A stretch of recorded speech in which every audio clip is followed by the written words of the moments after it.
오늘은 요한복음 11장 17절에서 44절의 본문을 중심으로 돌을 옮겨 놓으라는 제목으로 말씀을 전하고자 합니다. 여러분, 오늘은 사순절 마지막 주일입니다. 그리고 다음 주일은 예수님께서 예루살렘 성에 입성하신 종려주일입니다. 오늘 본문에 우리가 읽은 사건은 예수님께서 예루살렘 성에 입성하기 전 마지막으로 일으키신 기적의 사건입니다. 오늘 본문에 보시면 예수님께서 사랑하시는 나사로가 병에 걸려 죽어가고 있습니다. 이 죽어가고 있는 나사로를 보면서 누이들은 가만히 있을 수가 없었습니다. 그래서 나사로의 누이들이 예수님께 사람을 보내어 나사로가 병들어 있으니 와서 고쳐달라고 간청하는 모습이 오늘 본문에 보입니다. 자, 3절에 보시면 이에 그 누이들이 예수께 사람을 보내어 이르되 주여 보시옵소서 사랑하시는 자가 병들었나이다 하니, 여러분, 여기서 마르다와 마리아는 예수님께서 확실히 나사로의 병을 고쳐주실 것이라는 확실한 믿음이 있는 것을 우리가 보게 되죠. 자, 그런데 이런 나사로의 소식을 들은 예수님의 반응이 6절에 나옵니다. 우리 6절 한번 읽어보겠습니다. 나사로가 병들었다함을 들으시고 그 계시던 곳에 이틀을 더 유하시고. 여러분, 지금 나사로가 죽어가고 있습니다. 그런데 예수님께서는 전혀 당황하지 않으시고 오히려 여유를 가지고 계시죠. 그리고 그로부터 이틀 후에 결국 이 나사로가 죽었습니다. 어쩌면 마치 이 나사로가 죽기를 기다렸다는 듯이 예수님은 이틀을 그곳에 계셨고 이제 나사로가 죽었으니 이제 가자라고 말씀하십니다. 예수님께서 나사로에게 도착하셨을 때 그는 무덤에 있은 지 이미 나흘이나 되었고 또 그의 몸에서 썩는 냄새가 날 정도로 그의 몸이 부패가 심했습니다. 죽은 나사로와 누이 그리고 이 마리아와 이웃 사람들이 말합니다. 예수님, 당신이 여기 계셨더라면 나사로가 죽지 않았을 것이라고. 어쩌면 굉장히 원망 섞인 말을 하는 것이죠. 자, 이 말을 통해서 우리가 알 수 있는 한 가지 사실은 예수님께서 이 나사로의 병을 고쳐주실 수 있다라는 것이 그들에게 있었다라는 거예요. 그들에게는 이런 믿음이 있었다는 것을 우리가 보게 되죠. 그러나 이 죽은 나사로를 살릴 수 있다라는 믿음은 없었던 것 같습니다. 여러분, 사람은 자기가 원하는 대로 응답받지 않았기 때문에 절망할 때가 있죠. 그런데 우리가 기억해야 할 것은 이 기도의 응답은 우리의 뜻대로 되는 것이 아니라는 거예요. 저와 여러분, 우리를 너무나 잘 아시는 하나님이시기에 우리의 생각과 또는 우리의 방법대로 우리가 원하는 때가 아니라 하나님 당신이 원하는 때 그리고 당신의 방법으로 당신의 시간에 응답하신다는 겁니다. 그래서 우리 주님께서 우리에게 가르쳐 주신 기도가 뭡니까? 주여, 내 뜻이 아니라 아버지의 뜻이 이루어지기를 원합니다. 여러분, 이 기도가 주님께서 우리에게 가르쳐 주신 바른 기도라는 거예요. 내 뜻이 아니라 하나님의 뜻이, 그리고 내가 원하는 시기가 아니라 하나님께서 원하신, 하나님께서 정하신 그때의 그 기도가 응답이 되어야 된다는 거예요. 자, 오늘 본문에서 죽어가는 이 나사로를 보면서 사람들이 원했던 것은 뭐예요? 예수님께서 오셔서 이 나사로의 병을 고쳐주시는 것이었습니다. 그래서 예수님께 간구한 것이죠. 그러나 그들의 기대와는 다르게 예수님은 오시지 않았고 결국 나사로가 죽었습니다. 그런데 여러분, 우리가 여기서 기억해야 할 것은 이 나사로가 죽었다고 해서 모든 것이 끝난 것은 아니라는 거예요. 마찬가지 여러분의 기도가 오늘 응답되지 않았다고 모든 상황이 끝난 것은 아니라는 사실을 기억하시기 바랍니다. 눈에 보이는 죽음이 전부가 아닙니다. 여러분, 성경은 말합니다. 이 죽음은 부활의 역사를 위한 새로운 시작이라고 성경은 보여주고 있습니다. 죽음 뒤에 다시 살려주시는 더 큰 기적이 있기에 우리 그리스도인들은 절망보다는 더 희망을 품고 살아야 한다는 것이죠. 여러분, 우리가 살아가는 이 삶의 현장에서 만나는 수많은 문제들, 우리 눈에 보시면 절망적일 수밖에 없습니다. 어쩌면 오늘 말씀처럼 우리 눈에 보이는 그러한 상황들은요, 죽은 나사로일 수도 있습니다. 그럼에도 불구하고 오늘 성경이 우리에게 가르쳐 주시는 것은 무엇입니까? 예수님께서 나사로가 죽은 그 현장에서 사람들에게, 그리고 오늘 우리에게 보여주고 싶었던 것이 무엇이었습니까? 그것은 바로 눈에 보이는 것이 전부가 아니라는 사실, 그리고 믿음의 눈을 들어 하나님의 아들이 하실 일을 기대하라는 것을 예수님은 어쩌면 사람들에게, 그리고 오늘 우리에게 보여주시고 그리고 들려주고 싶은 말씀은 아닌가 생각해 봅니다.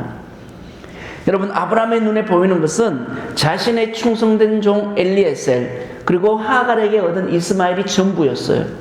하나님 아브라함에게 어떤 약속을 주셨습니까?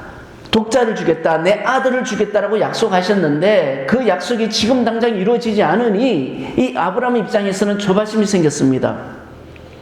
그래서 이 하나님의 약속을 생각하니 너무나 멀게만 느껴지고, 그런데 지금 당장 눈에 보이는 것은 자신의 충성된 종 엘리에셀이 보입니다. 그리고 하갈에게서 난 이스마엘이 눈앞에 보이는 거예요. 아브라함 마음에는 이런 마음이 있었습니다. 하나님의 약속은 드디어 오고 어쩌면 이 하나님의 약속이 이루어지지 않을 것 같으니 이 엘리에셀이나 또는 이 이스마엘이 자신의 뒤를 이을 상속자로 그는 생각했던 것이죠. 그리고 현실적으로 생각했을 때 이미 자신의 나이는 100세가 되어가고 있고, 또 아내인 사라의 나이는 90세가 되어가고 있기 때문에, 자, 이런 상황에서 자식을 낳는다라는 거 불가능한 일이죠. 자, 그럼에도 불구하고 우리가 성경을 통해서 깨닫게 되는 건 뭐예요? 결국 하나님의 약속은 응답이 되었습니다. 아브라함이 100세에 그리고 사라 나이 90세에 하나님께서 당신이 말씀하신 대로 아들 이삭을 그 가정에 선물로 주셨죠. 그러므로 여러분, 우리는 어떠한 상황 가운데서도 우리는 포기하지 말아야 합니다. 하나님께서 100세의 아브라함에게 이삭을 주셨듯이 우리가 그 어떠한 상황 가운데서도 포기하지 않으면 결국 하나님의 일하심을 우리가 보게 될 거라는 거예요. 여러분, 믿음이 있으면 기적은 일어나는 겁니다. 우리가 믿는 하나님 어떤 분이세요? 우리에게, 저와 여러분에게 기적을 주실 수 있는 분이시라는 겁니다. 설령 오늘 죽음의 상황이 닥친다 해도 내일은 부활의 기적이 일어날 것을 믿으시기 바랍니다. 성도는 그것을 믿는 사람들, 그리고 그것을 믿고 살아가는 사람들이라는 거예요. 우리 입장에서는 끝이지만 하나님은 그때부터 시작하십니다.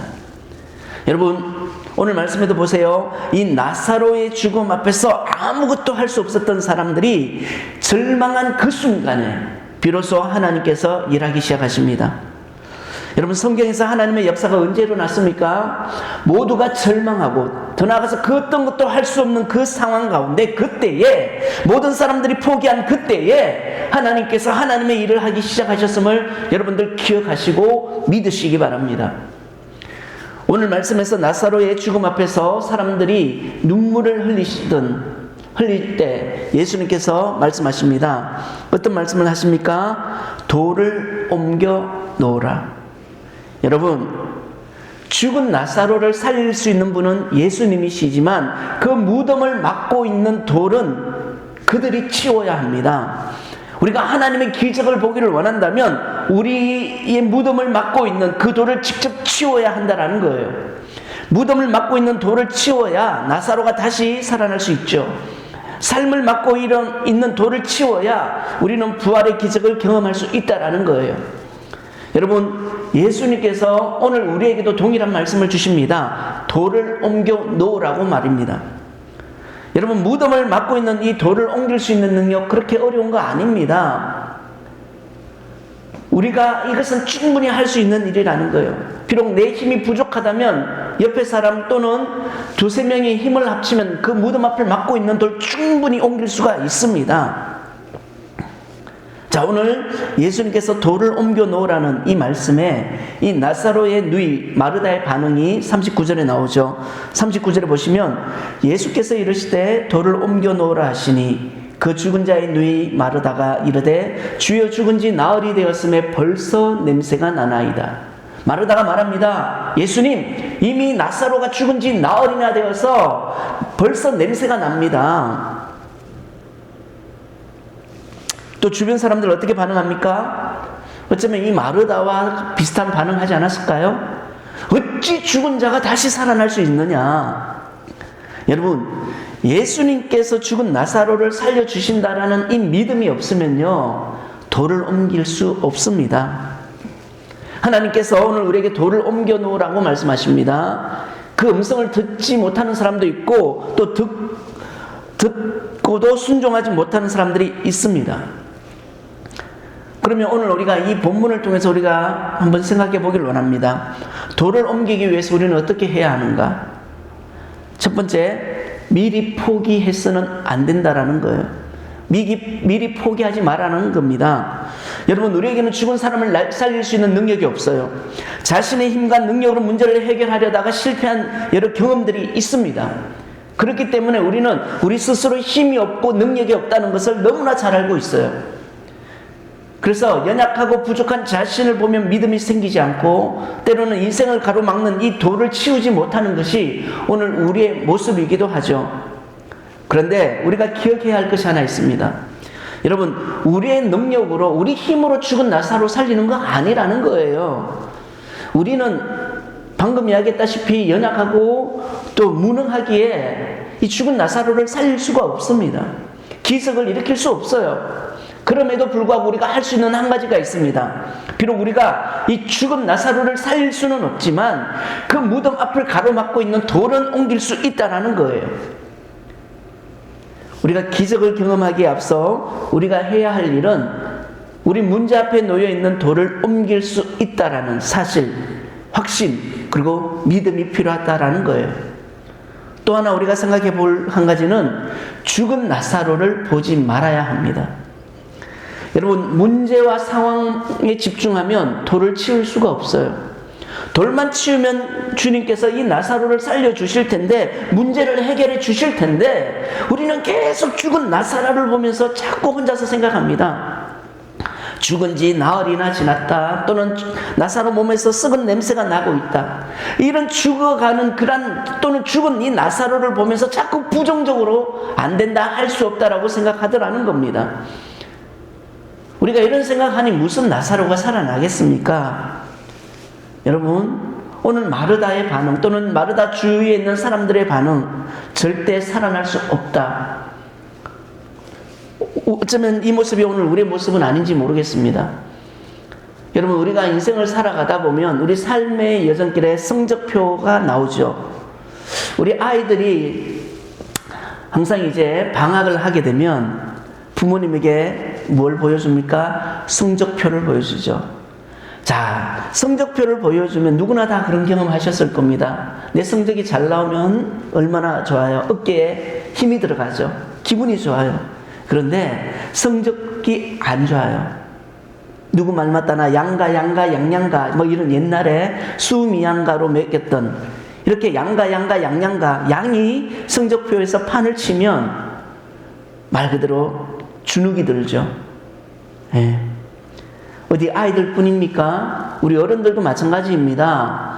여러분, 우리가 삶의 여정길에 성적표를 보면서 우리가 좌절하죠. 내 나름대로 열심히 살아왔는데, 부지런히 살아왔는데 막상 내 성적표를 보면 이게 뭐지? 또 우리가 마이너스 통장 보면서 힘들어하는 사람들이 있습니다. 그런데 여러분, 우리가 이 성적표를 계속 보고 있다 해가지고 이 성적이 올라가는 거 아니죠. 마이너스 통장 보면 슬퍼한다고 돈이 자동으로 채워지는 거 아닙니다. 그리고 문제를 일으키는 자식들을 보면서 걱정하는 분들이 참 많이 계십니다. 세계에서 교육률이 가장 높은 민족을 들라면 우리나라와 유대 민족을 이야기합니다. 그런데 이 유대 부모님의 교육 방식과 우리나라 부모님의 교육 방식이 많이 차이가 있다고 예전에 어떤 책에서 본 적이 있습니다. 한 예로 지하철 안에서 한 아이가 울었다고 생각해 봅시다. 그러면 우리나라 사람들 어떻게 합니까? 울지 말라고 이야기합니다. 그래도 아이는 계속 울어요. 그래서 말로 안 되면 때로는 엉덩이를 토닥거리기도 하고, 그러면 아이는 더 아프다고 울죠. 여러분, 왜 우리나라 부모님들은 아이의 엉덩이를 때리면서까지 울지 말라고 할까요?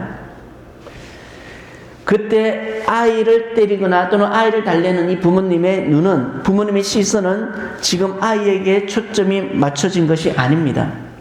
주변 사람들에게 맞춰져 있죠. 다른 사람들의 시선을 의식합니다. 또 창피하기도 하고 민망하기도 하고, 그리고 주변 사람들이 뭐라고 얘기합니까? 빨리 아이를 조용시키라고 이야기하죠.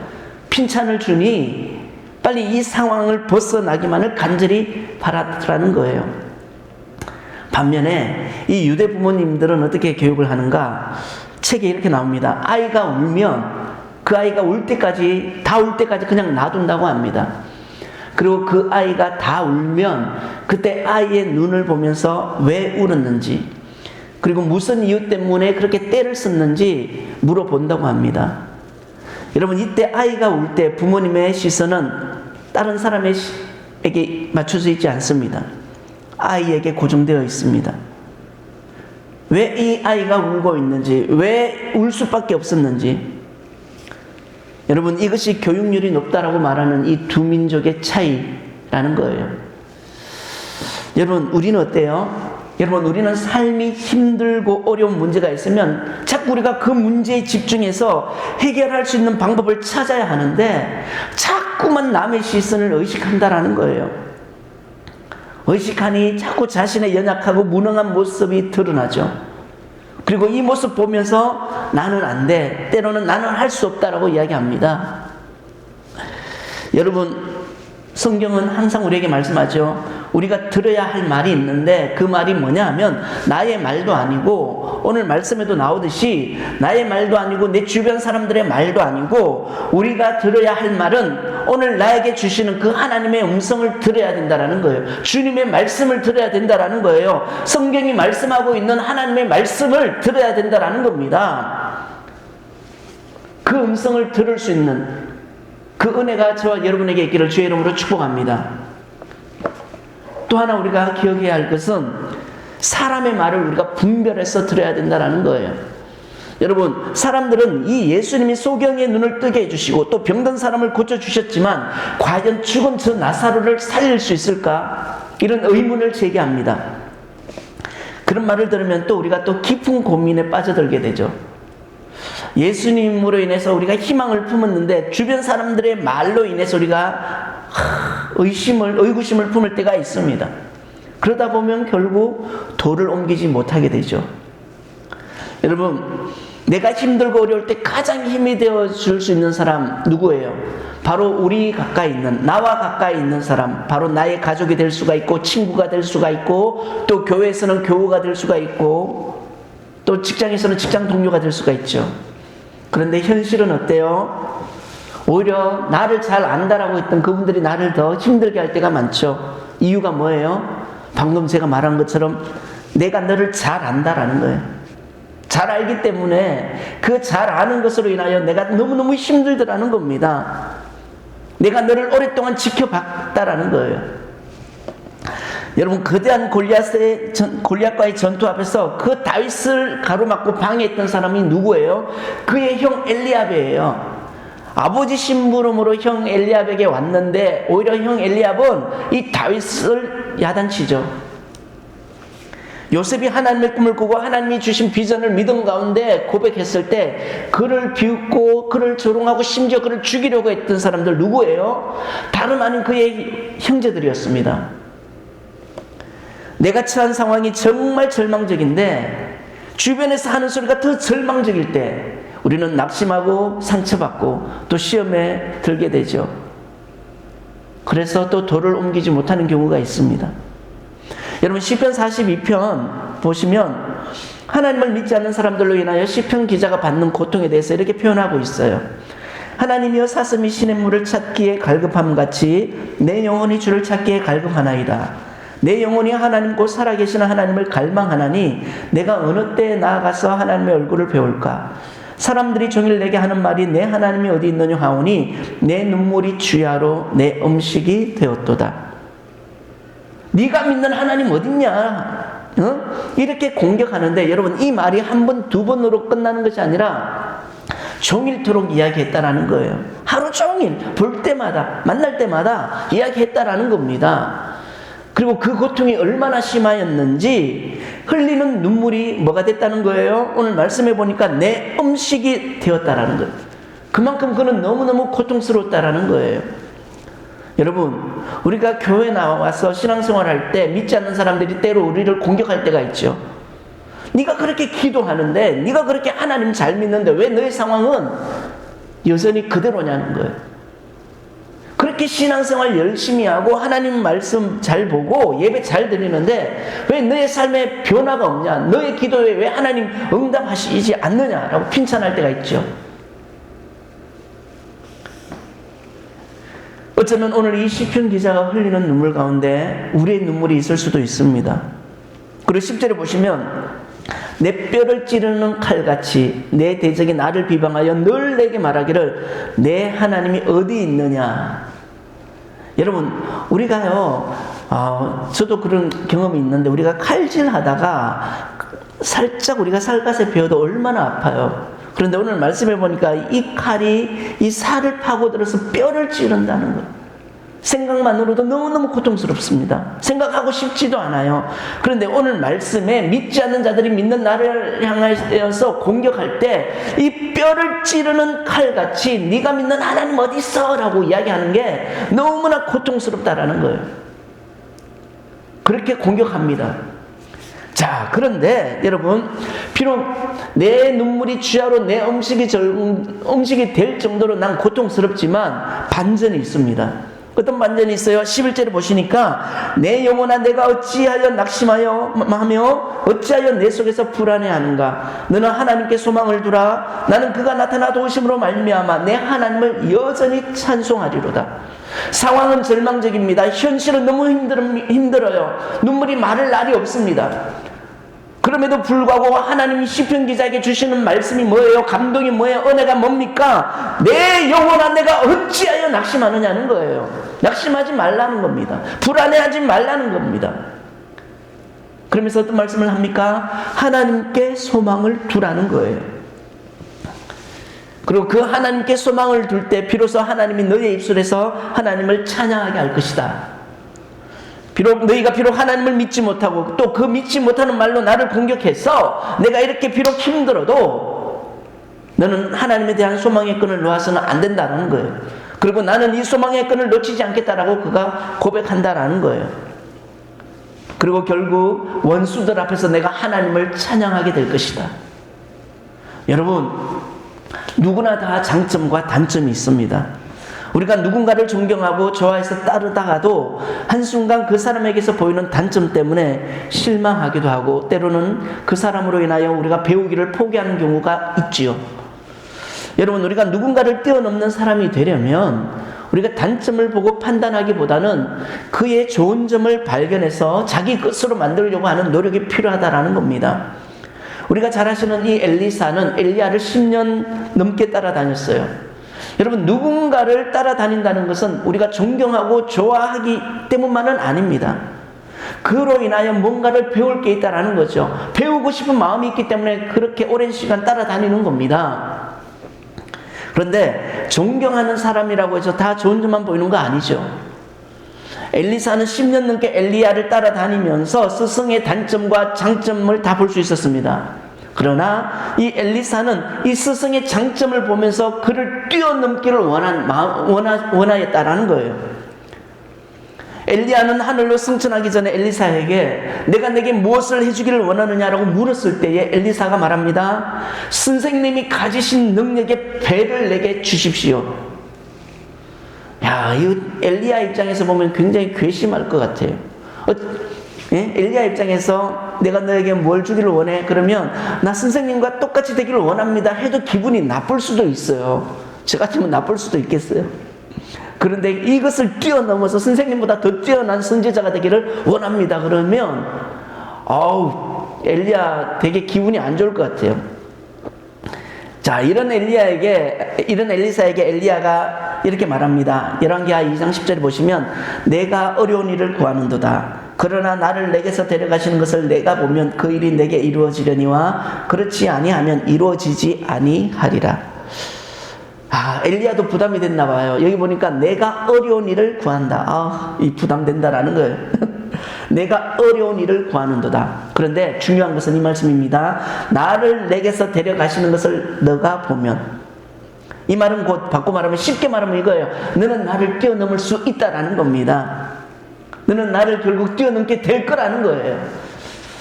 그리고 우리가 아시다시피 엘리사는요 이 스승 엘리야보다 더 많은 기적을 행하게 되죠. 성경에 보시면 엘리야의 기적은 8가지 정도로 나오는데 이 엘리사의 기적은 16가지로 나옵니다. 즉 스승의 능력에 갑절이나 뛰어넘었어요. 응답이죠. 여러분, 우리는 하나님께서 죽은 나사로를 살려주신다는 이 믿음으로 살아가기를 소망합니다. 그리고 우리 안에 그리고 주변에 죽은 나사로를 살리시기를 원하시는 주님의 마음이 있음을 기억하시기 바랍니다. 하지만 우리가 이러한 기적을 경험하기 전에 우리가 해야 할 일이 있습니다. 그게 뭐예요? 돌을 옮겨 놓아야 된다라는 겁니다. 저와 여러분의 무덤 앞에 여러분을 힘들게 하는 또는 여러분들의 상황을 절망적으로 만드는 그 현실 앞에 또는 우리 앞에 놓여진 그 돌을 옮겨 놓아야 합니다. 그렇다면 어떤 돌을 옮겨 놓아야 되는가? 우리의 상황을 역전시킬 수 있는 어떤 돌을 옮겨 놓아야 되는가? 첫 번째, 불신앙의 돌을 옮겨 놓아야 합니다. 하나님의 말씀을 듣고도 돌을 옮기지 못하는 사람이 있어요. 돌을 옮길 만한 힘이 없는 것이 아니라 믿음이 없어요. 믿음이 없는 불순종함이 있다라는 거예요. 연약하고 부족한 자신의 모습 때문에 좌절하는 사람이 있습니다. 그로 인해 자신의 인생은 달라질 수 없다라고 말합니다. 그래서 포기하고 방황하고 살아갔죠. 배우기를 포기합니다. 이러한 불신앙의 돌을 옮겨야 합니다. 여러분, 그 돌을 옮겨야 우리가 살아요. 그 돌을 옮겨야 내가 삽니다. 불신앙의 돌을 치우고 믿음의 자리에 서면 죽어가는 인생에게도 기적, 하나님의 역사는 일어납니다. 두 번째로 우리가 기억해야 할 것은 부정적인 말의 돌을 옮겨야 한다는 거예요.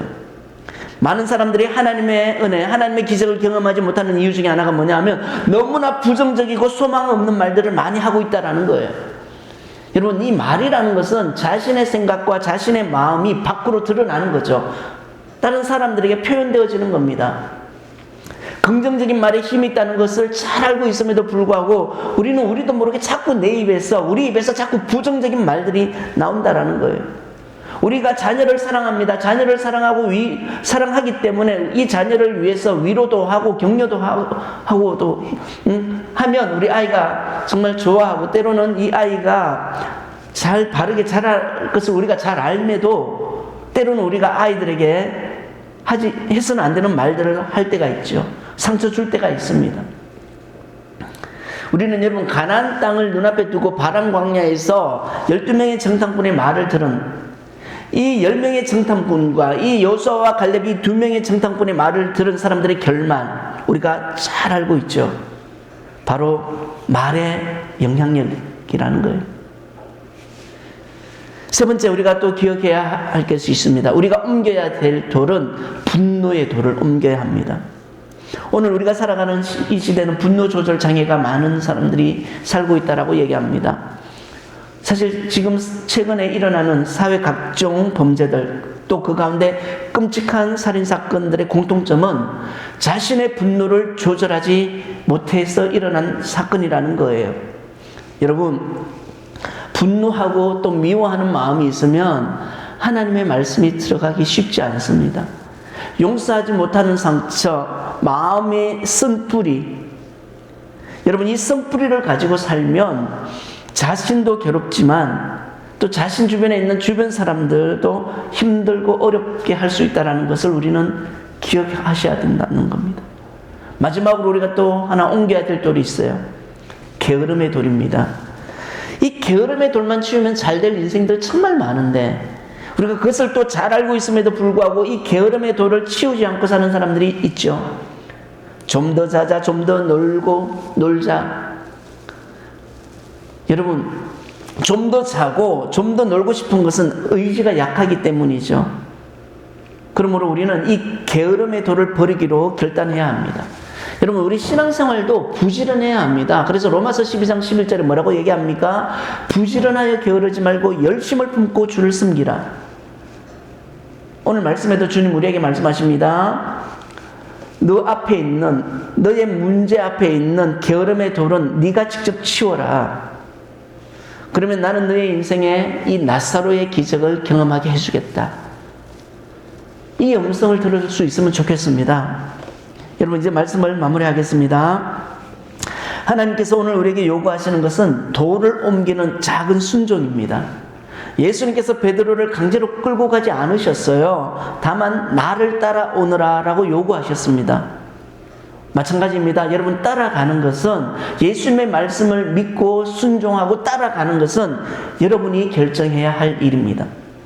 오늘 말씀을 통해서 저와 여러분의 삶이 이 나사로와 같이 죽어 있지는 않은지, 또는 우리 신앙이 죽어 있지는 않은지, 또 우리가 죽은 지 며칠이 지나서 썩어가고 있지는 않은지 우리 자신을 한번 점검해 볼 수 있기를 소망합니다. 설령 그렇다고 해도 우리가 좌절하지 않기를 바랍니다. 하나님의 말씀에 순종하여 오늘 말씀처럼 돌을 옮기면 되는 것이죠. 그러면 우리 인생에, 저와 여러분의 인생에도 기적은 일어납니다. 그리고 또 우리가 기억해야 할 것은, 오늘 말씀에 보면 이 죽은 나사로가 살았다면 그 영광은 나사로의 것이 아니라 바로 그 영광은 우리 주님께서 받으셔야 된다라는 거예요. 바라기는 저와 여러분의 삶에 돌을 치움으로 인하여 하나님의 은혜가 임하고 하나님의 역사가 임해서 기적이 일어났을 때 그 모든 영광은 하나님께로 돌릴 수 있기를 소망합니다. 그래서 하나님의 영광을 위하여 사시고 또 그 영광을 위하여 우리 안에 있는 돌을 옮길 수 있는 그 믿음이 저와 여러분에게 있으시기를 주의 이름으로 축복합니다.